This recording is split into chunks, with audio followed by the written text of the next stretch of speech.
Assalamu alaikum.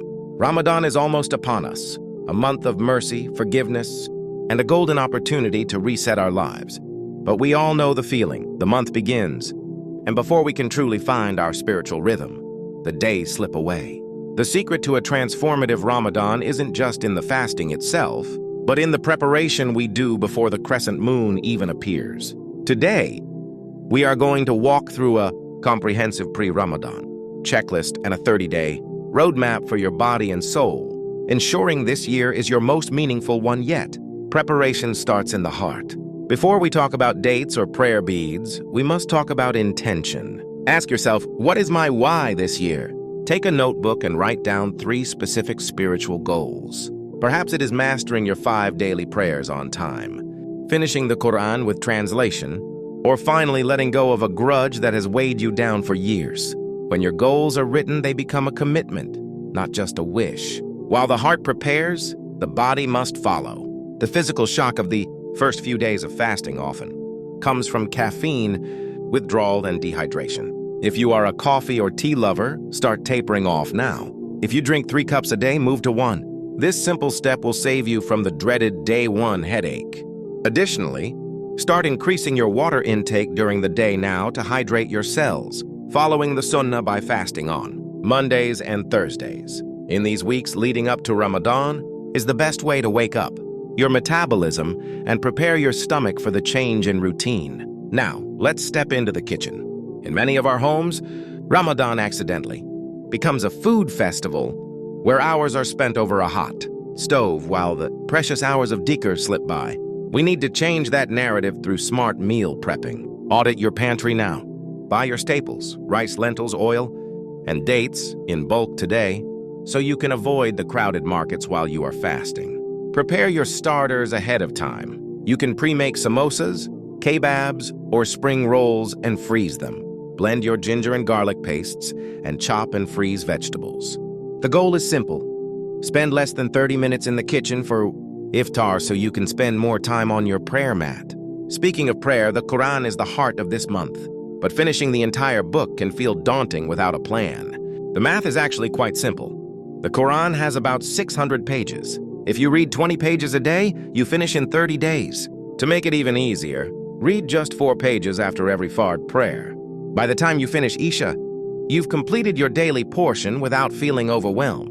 If your recitation is a bit rusty, start practicing today. Even 10 minutes a day right now will give you the fluency you need to enjoy your recitation during the holy month. Let's talk about the logistics of mercy, charity, and aid. The Prophet, peace be upon him, was the most generous during Ramadan.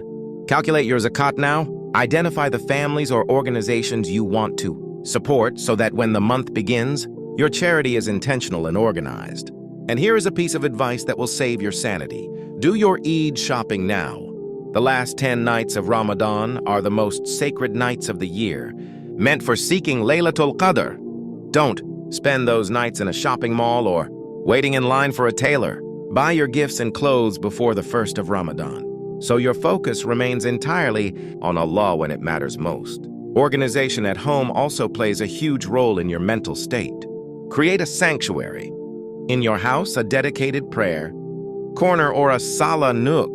Keep your prayer rug, your mushaf, and your dua list there. When you have a designated space, it signals to your brain that it's time to switch off the world and switch on your connection with the divine. Clean your home deeply now. Wash the curtains, declutter the closets, and organize the kitchen. A clean environment fosters a peaceful mind. Now, let's look at your 30-day routine. A successful Ramadan day is won or lost at suhoor. Avoid the temptation to eat heavy, oily foods at 4 a.m. Instead, focus on slow-release energy. Foods like oatmeal, bananas, eggs, and yogurt will keep your blood sugar stable for longer. Hydrate well during suhoor, but avoid sugary juices that will make you crash by noon. When it comes to iftar, follow the sunnah. Break your fast with a few dates and water. This gives your brain the quick energy it needs, without shocking your digestive system. After Maghrib, keep your main meal balanced. A mix of protein, complex carbs, and a large salad is far better for your energy levels during Taraweeh than a plate full of deep-fried snacks. Remember, if you overeat at iftar, you will feel lethargic during your night prayers. Finally, Prepare a personal dua list. We often find ourselves raising our hands at iftar time and drawing a blank. Write down everything. Ask for the big things and the small things.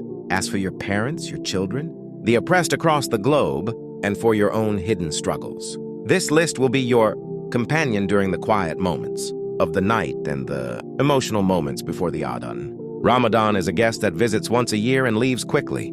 By checking off these boxes, mental, physical, and organizational, you are rolling out the red carpet for this blessed guest. You are telling Allah that you value His month and you are ready to receive His blessings.